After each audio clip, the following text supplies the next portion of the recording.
നമസ്കാരം. Middle east ന്യൂസിലേക്ക് എല്ലാ പ്രേക്ഷകർക്കും സ്വാഗതം. നോക്കാം പ്രധാന വാർത്തകൾ. സർക്കാർ ഗവർണർ പോര് സമവായത്തിലേക്ക് മുഖ്യമന്ത്രി ഗവർണറെ കണ്ടേക്കും. മന്ത്രി ആർ ബിന്ദുവിനെ വീട്ടിലെത്തിക്കണ്ട് VC മോഹനൻ കുന്നുമ്മൽ. മന്ത്രിയെ കാര്യങ്ങൾ ബോധ്യപ്പെടുത്തിയെന്ന് VC അമൃത വാർത്തകളോട്. പ്രവർത്തിച്ചതെല്ലാം ചട്ടപ്രകാരമെന്ന് VC. കേരള സർവകലാശാല ആസ്ഥാനത്തേക്ക് VC എത്തിയത് 20 ദിവസങ്ങൾക്ക് ശേഷം.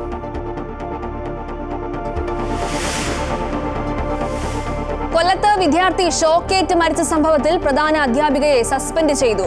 തേവലക്കര സ്കൂൾ മാനേജ്മെന്റിന് കാരണം കാണിക്കൽ നോട്ടീസ്. പ്രതിഷേധം ശക്തമാക്കി പ്രതിപക്ഷ സംഘടനകൾ. മന്ത്രി V ശിവൻകുട്ടി മിഥുന്റെ സ്കൂളിലും വീട്ടിലും എത്തി. മിഥുന്റെ സംസ്കാരം നാളെ വൈകിട്ട് വീട്ടുവളപ്പിൽ.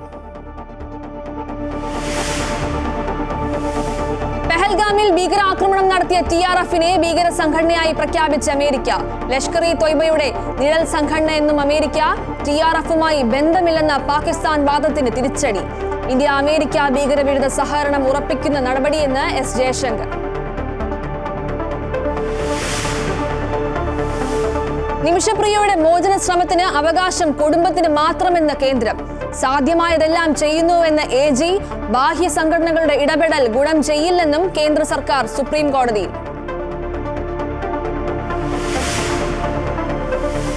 ഉമ്മൻചാണ്ടിയുടെ ഓർമ്മകളിൽ പുതുപ്പള്ളി. ജനമനസ്സറിഞ്ഞ നേതാവെന്ന് രാഹുൽ ഗാന്ധി. ക്രൂരമായ രാഷ്ട്രീയ ആക്രമണത്തിന് ഇരയായ നേതാവായിരുന്നു ഉമ്മൻചാണ്ടി എന്നും 2ാം വാർഷിക ദിനത്തിൽ രാഹുൽ ഗാന്ധി.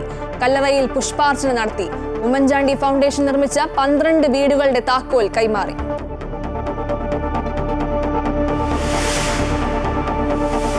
പഞ്ചസാരയുടെ അളവിനനുസരിച്ച് ടാക്സ് ഈടാക്കുന്ന പുതിയ നിയമം പ്രഖ്യാപിച്ച് UAE. 2026 മുതൽ നിയമം പ്രാബല്യത്തിൽ. ലക്ഷ്യം ആരോഗ്യകരമായ ഭക്ഷണരീതി ഉറപ്പാക്കാൻ.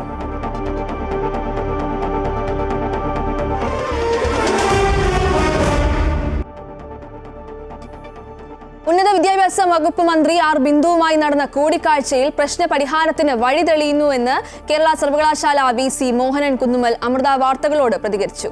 മന്ത്രിയോട് കാര്യങ്ങൾ ബോധ്യപ്പെടുത്താൻ സാധിച്ചു. സിൻഡിക്കേറ്റുമായി മന്ത്രി സംസാരിച്ച് പ്രശ്നങ്ങൾ പരിഹരിക്കുമെന്ന ഉറപ്പ് ലഭിച്ചതായും VC അമൃത വാർത്തകൾക്ക് നൽകിയ പ്രത്യേക അഭിമുഖത്തിൽ വ്യക്തമാക്കി.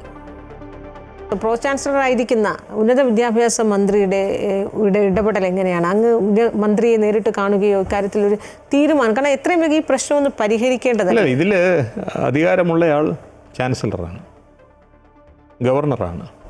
ചാൻസലർക്ക് ഇവിടെ നടക്കുന്ന കാര്യങ്ങളൊക്കെ ഞാൻ അറിയിച്ചിട്ടുണ്ട്. തീർച്ചയായിട്ടും ചാൻസലർ ഇതിൽ ഇടപെടുമെന്നാണ് ഞാൻ വിചാരിക്കുന്നത്. ഉന്നത വിദ്യാഭ്യാസ മന്ത്രിയുടെ ഒരു ഇടപെടൽ എങ്ങനെയായിരുന്നു? അദ്ദേഹവുമായി ആശയവിനിമയം നടത്തുകയോ ചെയ്തിരുന്നു അങ്ങ്? അല്ല, മന്ത്രി ഈ കാര്യത്തെക്കുറിച്ചൊക്കെ അന്വേഷിക്കുന്നുണ്ട്. അപ്പോൾ അതിൽ തീർച്ചയായിട്ടും മന്ത്രിക്കും ഇത് പരിഹരിക്കണമെന്ന് താല്പര്യമുണ്ട് എന്നാണ് എനിക്ക് മനസ്സിലാക്കാൻ പറ്റുന്നത്. തീർച്ചയായിട്ടും മന്ത്രിയും ഇതിനകത്ത് ഇടപെടും. കാരണം മന്ത്രിയുമായി ബന്ധപ്പെട്ടവരാണല്ലോ സിൻഡിക്കേറ്റ് മെമ്പർമാരൊക്കെ. അപ്പോൾ അവരെയൊക്കെ കാര്യങ്ങൾ പറഞ്ഞ് ബോധ്യപ്പെടുത്തും എന്നാണ് ഞാൻ വിചാരിക്കുന്നത്. തീർച്ചയായിട്ടും ഇതിലൊരു പരിഹാരം കണ്ടെത്തിയേ പറ്റുള്ളൂ. പരിഹാരം പകുതി കണ്ടു കഴിഞ്ഞു. കാരണം ഇന്നെല്ലാ ഡിഗ്രി കുട്ടികളുടെ പ്രശ്നങ്ങളെല്ലാം പരിഹരിച്ചു. സാധാരണ VC വന്നാൽ തടയുമെന്ന് പറഞ്ഞ് മുദ്രാവാക്യം പിടിക്കുന്ന ആളുകൾക്ക് അവർക്കിന്ന് കാര്യം ബോധ്യം വന്നു. ഒരുപക്ഷെ ആ കുട്ടികൾ മനസ്സിലായിട്ടുണ്ടാവും അവർ വെറുതെ തെറ്റിദ്ധരിക്കപ്പെട്ടതാണ് എന്ന്, അവർക്കിതിനകത്തൊരു കാര്യവുമില്ല എന്ന്. ഈ മാസം 27-ന് മുമ്പ് കേരള സർവകലാശാല സിൻഡിക്കേറ്റ് യോഗം ചേരുമെന്ന് മന്ത്രി ആർ ബിന്ദു. സിൻഡിക്കേറ്റ് യോഗം വിളിക്കാമെന്ന് വൈസ് ചാൻസലറും സമ്മതിച്ചിട്ടുണ്ട്. 2 കൂട്ടരുടെയും അഭിപ്രായങ്ങൾ മാനിച്ച് സർവകലാശാല പ്രതിസന്ധിയിൽ പരിഹാരം ഉണ്ടാകുമെന്നും മന്ത്രി പറഞ്ഞു. ഞാൻ ആവശ്യപ്പെട്ടിരുന്നു അദ്ദേഹത്തോട്, കുട്ടികൾക്ക് വിദ്യാർത്ഥികൾക്ക് ബുദ്ധിമുട്ടുണ്ടാകരുത് എന്നുള്ള കാര്യം. ആശയവിനിമയം നടത്തിക്കൊണ്ടിരിക്കുകയാണ്. ഈ പ്രശ്നം പരിഹരിക്കുന്നതുമായി ബന്ധപ്പെട്ടുകൊണ്ട് എല്ലാവരുമായിട്ട് ആശയവിനിമയം നടത്തിക്കൊണ്ടിരിക്കുകയാണ്. അത്ര വലിയ കടുംപിടുത്തം എനിക്ക് അനുഭവപ്പെട്ടില്ല. ചർച്ചകൾ നടന്നുകൊണ്ടിരിക്കുകയാണ്. അത് എവിടെയെങ്കിലും കൊണ്ട് കെട്ടാൻ പറ്റിയാൽ ഞാൻ നിങ്ങളെ അറിയിക്കാം. കേരള സർവകലാശാല പ്രതിസന്ധിയിൽ മന്ത്രി ആർ ബിന്ദു ചർച്ചയ്ക്ക് വിളിച്ചതായി സിൻഡിക്കേറ്റ് അംഗം G മുരളീധരൻ. പ്രശ്നം എത്രയും വേഗം പരിഹരിക്കാൻ മന്ത്രി ആവശ്യപ്പെട്ടു. എന്നാൽ തങ്ങൾ നിലപാടിൽ ഉറച്ചു നിൽക്കുകയാണെന്നും രജിസ്ട്രാർ ഇപ്പോഴും അനിൽകുമാർ തന്നെയാണെന്നും സിൻഡിക്കേറ്റ് യോഗം വിളിച്ചാൽ പ്രശ്ന പരിഹാരം ഉണ്ടാകുമെന്നും G മുരളീധരൻ വ്യക്തമാക്കി. സിൻഡിക്കേറ്റ് യോഗം വിളിച്ചെങ്കിൽ ഈ പ്രശ്നങ്ങൾ പരിഹരിക്കാൻ പറ്റത്തുള്ളൂ. അതുകൊണ്ട് അടിയന്തരമായി സിൻഡിക്കേറ്റ് യോഗം വിളിക്കണമെന്നാണ് ഞങ്ങളുടെ ആവശ്യം. അല്ല, ഞങ്ങളെ വിളിപ്പിച്ചിട്ട് ഈ അടിയന്തരമായി പ്രശ്നം പരിഹരിക്കണമെന്ന് ഞങ്ങളോട് ആവശ്യപ്പെട്ടു. ഞങ്ങൾ അതിന് തയ്യാറാണ്. കൊല്ലത്ത് വിദ്യാർത്ഥി ഷോക്കേറ്റ് മരിക്കാനിടയായ സംഭവത്തിൽ പ്രധാന അധ്യാപികയ്ക്ക് സസ്പെൻഷൻ. സ്കൂൾ മാനേജ്മെന്റിന് കാരണം കാണിക്കൽ നോട്ടീസ് നൽകും. കൊല്ലം AEOയ്ക്കും നോട്ടീസ് നൽകി. സ്കൂൾ അധികൃതരുടെ വീഴ്ചകൾ ഓരോന്നും ചൂണ്ടിക്കാട്ടി പൊതുവിദ്യാഭ്യാസ വകുപ്പ് ഡയറക്ടർ റിപ്പോർട്ട് നൽകി. ഉത്തരവാദിത്തമില്ലാതെ എന്ത് ചെയ്താലും ശമ്പളം കിട്ടുമെന്ന മനോഭാവമാണ് പലർക്കുമെന്നും വിദ്യാഭ്യാസ മന്ത്രി വിമർശിച്ചു. കൊല്ലം തേവലക്കരയിൽ 9ാം ക്ലാസ്സുകാരൻ സ്കൂളിൽ ഷോക്കേറ്റ് മരിക്കാനിടയായ സംഭവത്തിൽ വീഴ്ച വരുത്തിയവർക്കെതിരെ കർശന നടപടിയാണ് പൊതുവിദ്യാഭ്യാസ വകുപ്പ് സ്വീകരിക്കുന്നത്. സ്കൂൾ അധ്യയന വർഷവുമായി ബന്ധപ്പെട്ട് പൊതുവിദ്യാഭ്യാസ വകുപ്പ് ഡയറക്ടർ പുറത്തിറക്കിയ മാർഗനിർദ്ദേശങ്ങളിൽ 9ാമത്തേത് സ്കൂൾ പരിസരത്ത് ഇലക്ട്രിക് ലൈനുകൾ ഉൾപ്പെടെയുണ്ടെങ്കിൽ അടിയന്തരമായി മാറ്റണമെന്നതാണ്. എന്തുകൊണ്ട് ഈ നിർദ്ദേശം സ്കൂൾ അധികൃതർ പാലിച്ചില്ല എന്ന ചോദ്യമുയർത്തിയാണ് ബന്ധപ്പെട്ടവരുടെ നടപടിയിലേക്ക് നീങ്ങിയത്. പൊതുവിദ്യാഭ്യാസ വകുപ്പ് ഡയറക്ടർ സമർപ്പിച്ച റിപ്പോർട്ടിൽ പ്രധാന അധ്യാപിക ഉൾപ്പെടെയുള്ളവർക്ക് സംഭവിച്ച വീഴ്ച ചൂണ്ടിക്കാട്ടുന്നുണ്ട്. റിപ്പോർട്ടിന്റെ അടിസ്ഥാനത്തിൽ ഉന്നതതല യോഗം ചേർന്നാണ് നടപടി സ്വീകരിക്കാൻ തീരുമാനിച്ചത്. ഉത്തരവാദിത്തമുള്ളവരെ സംബന്ധിച്ചിടത്തോളം എന്തു തന്നെ ആരെവിടെ തീരുമാനിച്ചാലും ഞങ്ങൾക്കൊരു പ്രശ്നമില്ല, ഞങ്ങൾക്ക് ശമ്പളം കിട്ടും എന്നുള്ള നിലപാടാണ് സ്വീകരിക്കുന്നത്. അത് ഗവൺമെൻറ്റിന് അംഗീകരിക്കാൻ കഴിയുന്ന കാര്യമല്ല. എല്ലാം AEO ആൻ്റണി പീറ്ററിനായിരുന്നു DEOയുടെ അധിക ചുമതല നൽകിയിട്ടുള്ളത്. അപ്പോൾ അധിക ചുമതല ഉണ്ടായിരുന്ന ആൻ്റണി പീറ്ററിനോടായിരിക്കും വിശദീകരണം ചോദിക്കുന്നത്. ഏത് നടപടി സ്വീകരിക്കുന്നതിനും അതിന് മുൻപായി ഒരു വിശദീകരണം ആവശ്യമാണ്. സ്കൂളിലെ പ്രധാന അധ്യാപികയെ അടിയന്തരമായി സസ്പെൻഡ് ചെയ്യണം. അത് മാനേജ്മെൻറ്റാണ് ചെയ്യേണ്ടത്. മാനേജ്മെൻറ്റ് ചെയ്തില്ലെങ്കിൽ ഗവൺമെൻറ് ചെയ്യും. സ്കൂൾ മാനേജ്മെന്റ് കുട്ടിയുടെ കുടുംബത്തിന് ആവശ്യമായ ധനസഹായം നൽകുന്ന കാര്യം ഗൗരവത്തോടെ പരിഗണിക്കണമെന്നും മന്ത്രി നിർദ്ദേശിച്ചു. കുട്ടിയുടെ കുടുംബത്തിന് സ്കൗട്ട് ആൻഡ് ഗൈഡ്സ് വിഭാഗം വീട് വെച്ച് നൽകും. ഇളയ കുട്ടിയുടെ 12ാം ക്ലാസ് വരെയുള്ള വിദ്യാഭ്യാസ ചെലവ് പൂർണ്ണമായും ഒഴിവാക്കി പ്രത്യേക ഉത്തരവിറക്കും. അടിയന്തരമായി വിദ്യാഭ്യാസ വകുപ്പ് 3 ലക്ഷം രൂപ നൽകും. കൂടുതൽ ധനസഹായം മുഖ്യമന്ത്രിയുമായി ആലോചിച്ച് തീരുമാനിക്കും. സ്കൂളിന്റെ ഫിറ്റ്നസ് സർട്ടിഫിക്കറ്റ് നൽകിയതിൽ വീഴ്ച കണ്ടെത്താൻ തദ്ദേശ സ്വയംഭരണ വകുപ്പിനെ ചുമതലപ്പെടുത്തിയതായും മന്ത്രി വി ശിവൻകുട്ടി അറിയിച്ചു. അമൃത ന്യൂസ്, തിരുവനന്തപുരം. സർക്കാർ ഒപ്പമുണ്ടെന്ന് മിഥുന്റെ കുടുംബത്തിന് ഉറപ്പ് നൽകി വിദ്യാഭ്യാസ വകുപ്പ് മന്ത്രി വി ശിവൻകുട്ടി. ആവശ്യമായ എല്ലാ സഹായങ്ങളും സർക്കാരിന്റെ ഭാഗത്തു നിന്ന് ഉണ്ടാകുമെന്നും മന്ത്രി മിഥുന്റെ കുടുംബത്തിന് ഉറപ്പ് നൽകി. മിഥുൻ പഠിച്ചിരുന്ന സ്കൂളിലെത്തി കാര്യങ്ങൾ നേരിട്ട് മനസ്സിലാക്കിയ ശേഷം മന്ത്രി മിഥുന്റെ വീട്ടിലെത്തി കുടുംബത്തെ ആശ്വസിപ്പിച്ചു.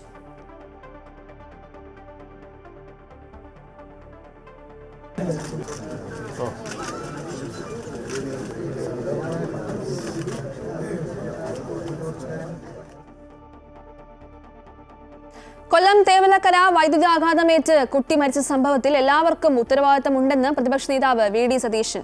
വൈദ്യുതി വകുപ്പിനും വിദ്യാഭ്യാസ വകുപ്പിനും സ്കൂൾ മാനേജ്മെന്റിനും ഇതിന്റെ മരണത്തിൽ ഉത്തരവാദിത്തമുണ്ട്. സ്കൂൾ സുരക്ഷാ ഓഡിറ്റിംഗ് നടത്തിയിരുന്നെങ്കിൽ ഇത്തരത്തിലൊരു അപകടം ഉണ്ടാകില്ലായിരുന്നുവെന്നും മുഖ്യമന്ത്രിയോടക്കം ഇത് നേരത്തെ ആവശ്യപ്പെട്ടിരുന്നതായും പ്രതിപക്ഷ നേതാവ് വ്യക്തമാക്കി. അവർക്ക് എല്ലാവർക്കും ഉത്തരവാദിത്തമുണ്ട്. KSEBിക്ക് ഉത്തരവാദിത്തമുണ്ട്, സ്കൂൾ മാനേജ്മെൻറ്റിന് ഉത്തരവാദിത്തമുണ്ട്, വിദ്യാഭ്യാസ വകുപ്പിന്. എങ്ങനെയാണ് ആ കെട്ടിടത്തിന് ക്ലിയറൻസ് കൊടുത്തത്? ലൈൻ തൊട്ട് മുകളിൽ കൂടി പോകുന്നൊരു കെട്ടിടത്തിന് എങ്ങനെ ക്ലിയറൻസ് കൊടുത്തു? എങ്ങനെയാണ് അതിന് ഫിറ്റ്നസ് സർട്ടിഫിക്കറ്റ് കൊടുക്കുന്നത്? മിഥുന്റെ മരണത്തിൽ വിദ്യാർത്ഥി സംഘടനകളുടെ പ്രതിഷേധത്തിൽ സംഘർഷം. പ്രതിഷേധക്കാരും പോലീസും തമ്മിൽ ഏറ്റുമുട്ടി. പോലീസ് ബാരിക്കേഡ് മറികടന്നെത്തിയ പ്രവർത്തകരെ അറസ്റ്റ് ചെയ്ത് നീക്കി. കഴിഞ്ഞ ദിവസമുണ്ടായ വിദ്യാർത്ഥി സംഘടനകളുടെ പ്രതിഷേധം കണക്കിലെടുത്ത് ഇന്നും വലിയ പോലീസ് സുരക്ഷയായിരുന്നു സ്കൂളിൽ ഒരുക്കിയത്. സ്കൂളിലെ വലിയ ഗേറ്റ് താഴിട്ട് പൂട്ടിയ പോലീസ് പ്രതിഷേധക്കാരെ സ്കൂൾ കോമ്പൗണ്ടിലേക്ക് കടക്കാൻ അനുവദിച്ചില്ല. പ്രതിഷേധക്കാരെ സ്കൂളിന് സമീപം ബാരിക്കേഡ് വെച്ച് തടഞ്ഞു. BJP യുവമോർച്ച പ്രവർത്തകരായിരുന്നു ആദ്യം പ്രതിഷേധവുമായി എത്തിയത്. തുടർന്ന് RYFും KSU പ്രവർത്തകരും പ്രതിഷേധവുമായി എത്തി. ബാരിക്കേഡിന് മുകളിൽ കയറി പ്രവർത്തകർ പ്രതിഷേധിച്ചു. വിദ്യാഭ്യാസ മന്ത്രിയുടെ രാജി കൂടി ആവശ്യപ്പെട്ടുകൊണ്ട് KSU പ്രവർത്തകർ നടത്തിയ പ്രതിഷേധം ബാരിക്കേഡ് മറികടന്ന് സ്കൂൾ കോമ്പൗണ്ടിലേക്ക് കടക്കാൻ പലപ്പോഴും ശ്രമിച്ചു. പ്രവർത്തകരും പോലീസും തമ്മിൽ വലിയ സംഘർഷമുണ്ടായി. റോഡിൽ കുത്തിയിരുന്ന് പ്രതിഷേധിച്ച പ്രവർത്തകരെ പോലീസ് അറസ്റ്റ് ചെയ്ത് നീക്കി.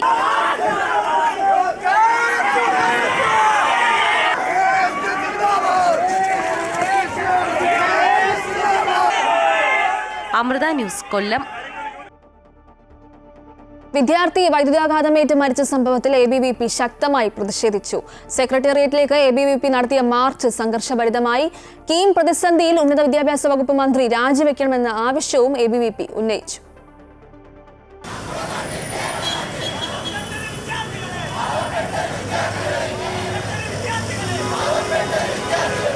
പൊതുവിദ്യാലയങ്ങളിലെ വിദ്യാർത്ഥികളുടെ സുരക്ഷ സർക്കാർ ഉറപ്പുവരുത്തുക.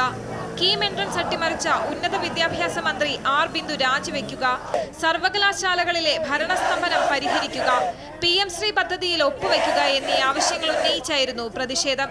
സെക്രട്ടേറിയറ്റിലേക്ക് നടത്തിയ മാർച്ച് ABVP സംസ്ഥാന ജനറൽ സെക്രട്ടറി EU ഈശ്വരപ്രസാദ് ഉദ്ഘാടനം ചെയ്തു. കേരളം നമ്പർ 1 ആണ് എന്ന് പറയാറുണ്ട്, നമ്മളൊക്കെ അതിൽ ചിലപ്പോൾ അഭിമാനിക്കാറുണ്ട്. പക്ഷേ കേരളത്തിലെ വിദ്യാലയങ്ങൾ 5 സ്റ്റാർ ആണെന്ന് പറയുന്ന ശിവൻകുട്ടി, ഇവിടുത്തെ പൊതുവിദ്യാഭ്യാസ മന്ത്രി, ഇനിയും ഉറക്കത്തിൽ നിന്ന് എഴുന്നേറ്റിട്ടില്ല എന്നതിന് ഉദാഹരണമാണ് നമുക്ക് കാണേണ്ടി വന്നത്.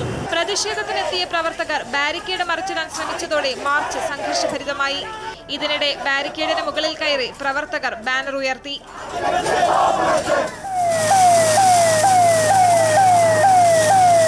വനിതാ പ്രവർത്തകരെ അടക്കം പോലീസ് അറസ്റ്റ് ചെയ്തു നീക്കി.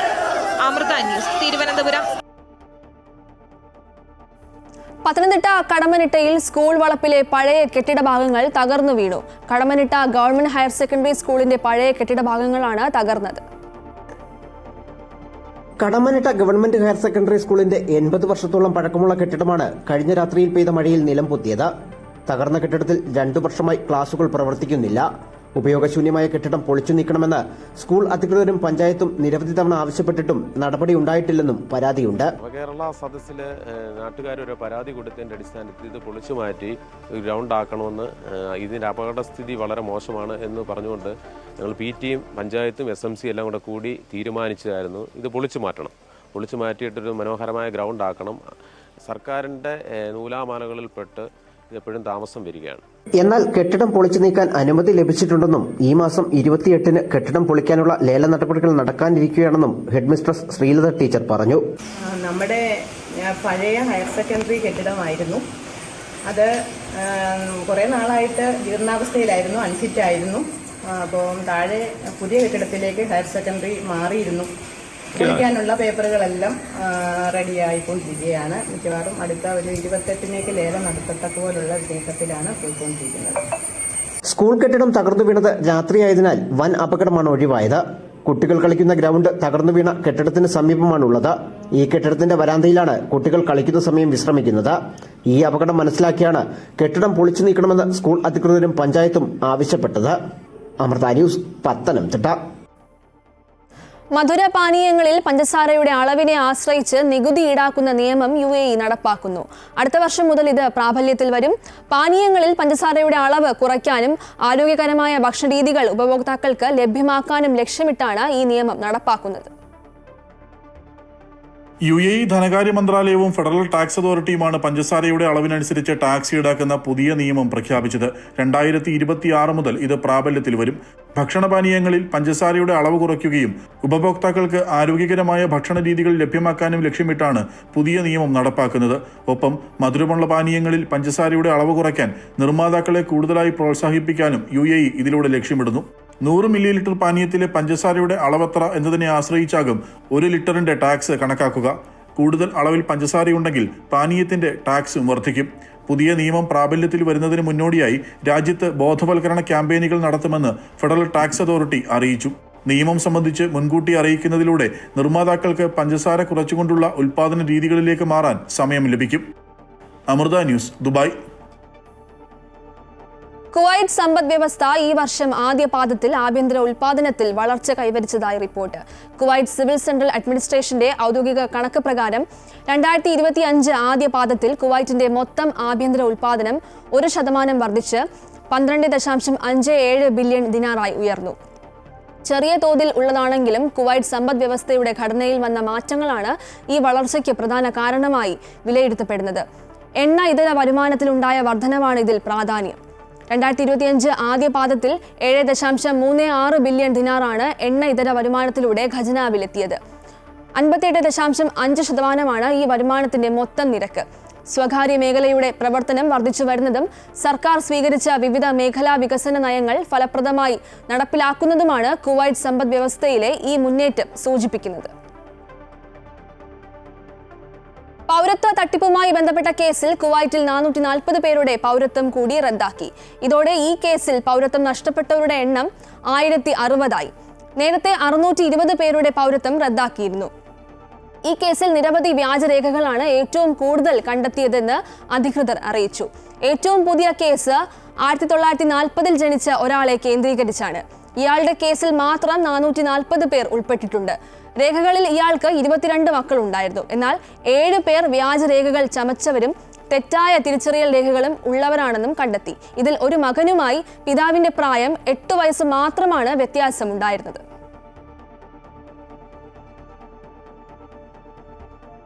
സൗദി ആഭ്യന്തര മന്ത്രാലയത്തിന്റെ അബ്ഷീർ കഴിഞ്ഞ മാസം ജൂൺ മാസത്തിൽ മാത്രം 3.57 കോടി സേവനങ്ങൾ നൽകിയതായി അധികൃതർ വെളിപ്പെടുത്തി. കഴിഞ്ഞ ദിവസം പുറത്തിറക്കിയ റിപ്പോർട്ട് പ്രകാരം രാജ്യത്തെ പൗരന്മാരുടെയും വിദേശികളുടെയും വിവിധ ഔദ്യോഗിക രേഖകൾ സംബന്ധിച്ച് 3.57 കോടി ഇടപാടുകളാണ് പൂർത്തിയാക്കിയത്. പൗരന്മാർക്കും രാജ്യത്തെ താമസക്കാർക്കും സന്ദർശകർക്കും ലഭ്യമായ പ്ലാറ്റ്ഫോമിന്റെ ഡിജിറ്റൽ വാലറ്റ് സവിശേഷത ഉപയോഗിച്ച് 2.68 കോടി ഡോക്യുമെന്റ് വ്യൂകൾ ഉൾപ്പെടെ അബ്ഷീർ വ്യക്തിതല പ്ലാറ്റ്ഫോം വഴി മൊത്തം 32 ലക്ഷത്തിലധികം സേവനങ്ങളാണ് കഴിഞ്ഞ മാസം നടത്തിയത്. സൗദിയിൽ പരിസ്ഥിതി ലംഘനം നിയമം ലംഘിച്ചതിന് ഇന്ത്യക്കാരനെയും യമനിയെയും കിഴക്കൻ പ്രവിശ്യയിൽ നിന്ന് പരിസ്ഥിതി സുരക്ഷാ സേന അറസ്റ്റ് ചെയ്തു. കോൺക്രീറ്റ് വസ്തുക്കൾ ഉപേക്ഷിച്ച് പരിസ്ഥിതി മലിനമാക്കുകയും മണ്ണിന് കേടുപാടുകൾ വരുത്തുകയും ചെയ്തതിനാണ് ഇരുവരെയും പിടികൂടി നിയമ നടപടികൾ സ്വീകരിച്ചത്. തുടർ നടപടികൾക്ക് ഇരുവരെയും ബന്ധപ്പെട്ട വകുപ്പുകൾക്ക് കൈമാറി. മണ്ണിനെ നേരിട്ടോ അല്ലാതെയോ ദോഷകരമായി ബാധിക്കുന്നതോ മലിനമാക്കുന്നതോ അതിന്റെ ഉപയോഗക്ഷമതയെ പ്രതികൂലമായി ബാധിക്കുന്നതോ അതിന്റെ സ്വാഭാവിക ഗുണങ്ങളെ നശിപ്പിക്കുന്നതോ ആയ പ്രവൃത്തി ചെയ്യുന്നവർക്ക് 1 കോടി റിയാൽ വരെ പിഴ ലഭിക്കുമെന്ന് പരിസ്ഥിതി സുരക്ഷാ സേന വ്യക്തമാക്കി. ദുബായ് ആസ്റ്റർ മെഡ്കെയർ ആശുപത്രിയിലെ എല്ലുരോഗ വിദഗ്ധൻ ഡോക്ടർ അൻവർ സാദത്ത് അന്തരിച്ചു. 49 വയസ്സായിരുന്നു. തൃശൂർ സ്വദേശിയാണ്. രാവിലെ വ്യായാമത്തിന് ശേഷം ദേഹാസ്വാസ്ഥ്യം അനുഭവപ്പെടുകയായിരുന്നു. മൃതദേഹം ദുബായിൽ ഖബറടക്കും.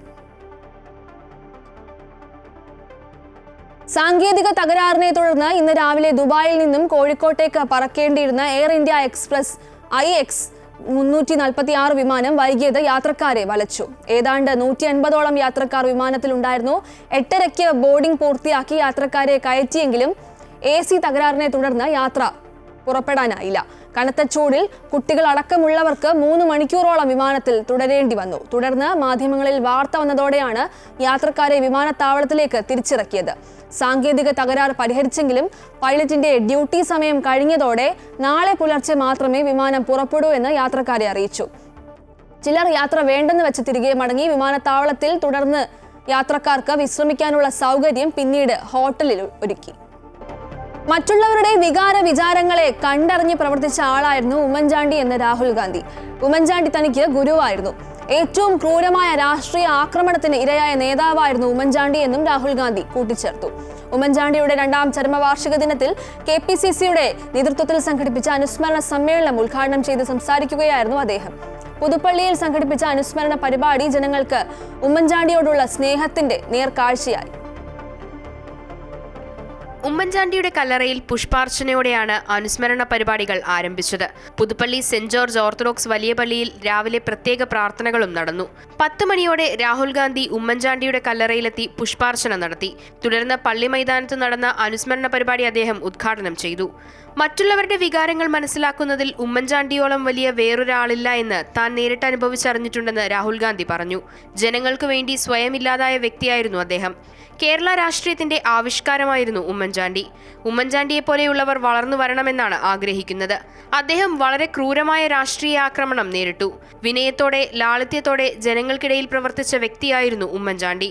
ഉമ്മൻചാണ്ടി തനിക്ക് ഗുരുവായിരുന്നു. RSSനെയും CPMനെയും ആശയപരമായി എതിർക്കുന്നതിന് കാരണം അവർ ജനങ്ങളുടെ വികാരങ്ങൾ മാനിക്കുന്നില്ല എന്നതാണെന്നും രാഹുൽ ഗാന്ധി പറഞ്ഞു. In my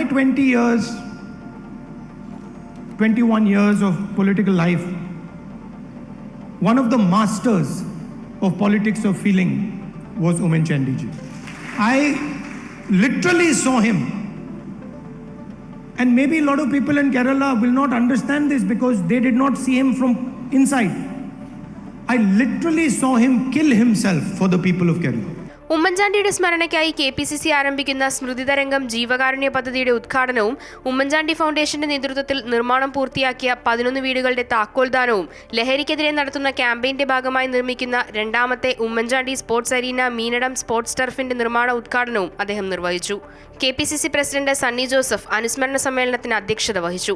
ഓർത്തഡോക്സ് സഭ അധ്യക്ഷൻ ബെസേലിയോസ് മാർത്തോമ മാത്യൂസ് തൃതീയൻ കാതോലിക്ക ബാവ, ചങ്ങനാശ്ശേരി അതിരൂപത അധ്യക്ഷൻ മാർ തോമസ് തറയിൽ, KC വേണുഗോപാൽ MP, പാണക്കാട് സാദിഖ് അലി ശിഹാബ് തങ്ങൾ, സ്വാമി വീരേശ്വരാനന്ദ, പ്രതിപക്ഷ നേതാവ് VD സതീശൻ, ദീപാദാസ് മുൻഷി, രമേശ് ചെന്നിത്തല, KPCC ഭാരവാഹികൾ, ഉമ്മൻചാണ്ടിയുടെ കുടുംബാംഗങ്ങൾ തുടങ്ങിയവർ പങ്കെടുത്തു. ഉമ്മൻചാണ്ടിയുടെ കല്ലറയിൽ പൂക്കളർപ്പിച്ച് പ്രാർത്ഥന നടത്തുന്നതിനും അനുസ്മരണത്തിൽ പങ്കെടുക്കാനുമായി ആയിരങ്ങളാണ് പുതുപ്പള്ളിയിലേക്ക് എത്തിയത്. അമൃത ന്യൂസ്, കോട്ടയം. മുതിർന്ന കോൺഗ്രസ് നേതാവ് AK ആന്റണിയുമായി കൂടിക്കാഴ്ച നടത്തി രാഹുൽ ഗാന്ധി MP. ആന്റണിയുടെ തിരുവനന്തപുരം വഴുതക്കാട്ടെ വീട്ടിൽ നടന്ന കൂടിക്കാഴ്ച അരമണിക്കൂർ നീണ്ടു. സജീവ രാഷ്ട്രീയത്തിൽ നിന്നും മാറിയ AK ആന്റണി വീട്ടിൽ വിശ്രമ ജീവിതത്തിലാണ്. കോട്ടയത്ത് മുൻ മുഖ്യമന്ത്രി ഉമ്മൻചാണ്ടിയുടെ 2ാം ചരമവാർഷിക പരിപാടിയിൽ പങ്കെടുത്ത ശേഷമാണ് രാഹുൽ ഗാന്ധി തിരുവനന്തപുരത്തേക്ക് എത്തിയത്. അന്തരിച്ച മുൻ KPCC അധ്യക്ഷൻ തെന്നല ബാലകൃഷ്ണപിള്ളയുടെ നെട്ടയത്തെ വസതിയിൽ എത്തി കുടുംബാംഗങ്ങളെയും രാഹുൽ ഗാന്ധി സന്ദർശിച്ചു. പെഹൽഗാമിൽ ഭീകരാക്രമണം നടത്തിയ TRFനെ ഭീകര സംഘടനയായി പ്രഖ്യാപിച്ച് അമേരിക്ക. ലഷ്കർ-ഇ-തോയ്ബയുടെ നിഴൽ സംഘടനയാണ് TRF എന്നും അമേരിക്ക. US സ്റ്റേറ്റ് ഡിപ്പാർട്ട്മെന്റിന്റേതാണ് നടപടി. ഇന്ത്യ-US ഭീകരവിരുദ്ധ സഹകരണം ഉറപ്പിക്കുന്ന നടപടിയെന്ന് വിദേശകാര്യമന്ത്രി S ജയശങ്കറും കൂട്ടിച്ചേർത്തു.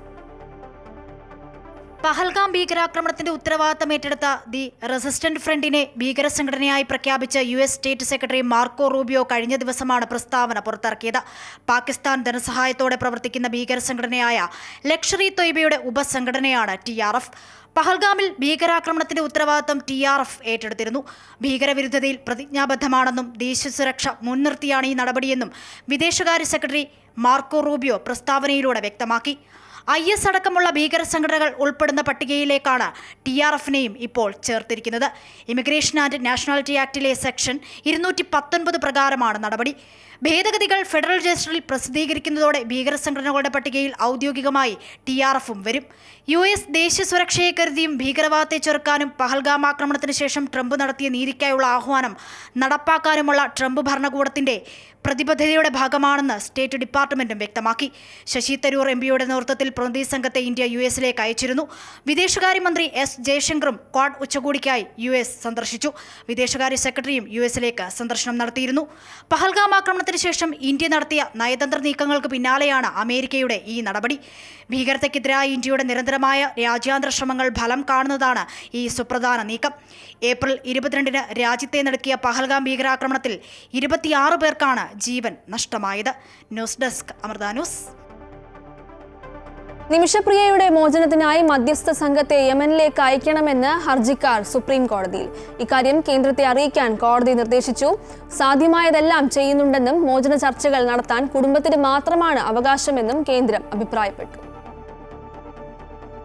നിമിഷപ്രിയയുടെ മോചനത്തിനായി മധ്യസ്ഥ സംഘത്തെ നിയോഗിക്കണമെന്നാണ് സേവ് നിമിഷപ്രിയ ആക്ഷൻ കൗൺസിലിന്റെ ആവശ്യം.